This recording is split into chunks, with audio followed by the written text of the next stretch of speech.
Article that I chose to reflect on is the ethics for educators in Georgia. To me, this is just the underlying foundation and the framework of what we do as educators. It has real meaning to me.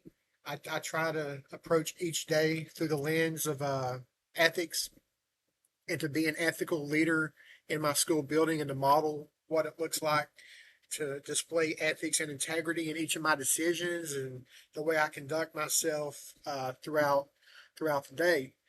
It also has meaning to me because I've found myself in a couple of ethical situations where knowing what was expected of me as an ethical educator really helped.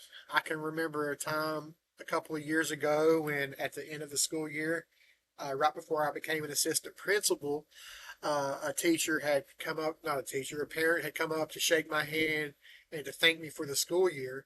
So when I shook her hand, I didn't know it at the time, but she had $100 cash in her hand and she slipped it to me. By the time I realized what had taken place, she had already walked away. So I found my principals and I made them aware of the situation. And I was like, I don't know if I can accept this money because I feel like it violates remunerative uh, conduct. So they weren't sure either. So they contacted the assistant superintendent at the time. And she was like, yeah, we've got to give that money back. You can't keep the money.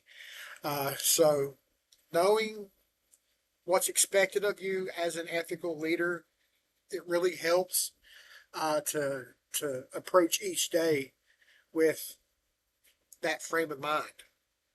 Um, I plan to integrate this into my leadership repertoire.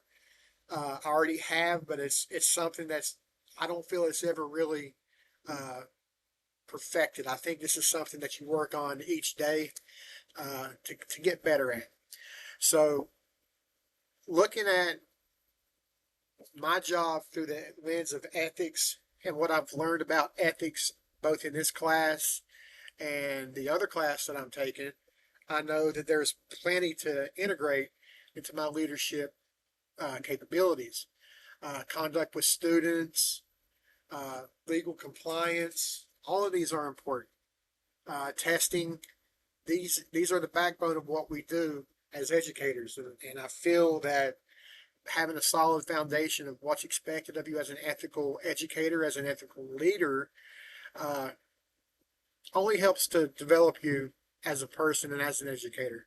And I plan to use these tools discussed in the article throughout my role and as my journey as an educational leader.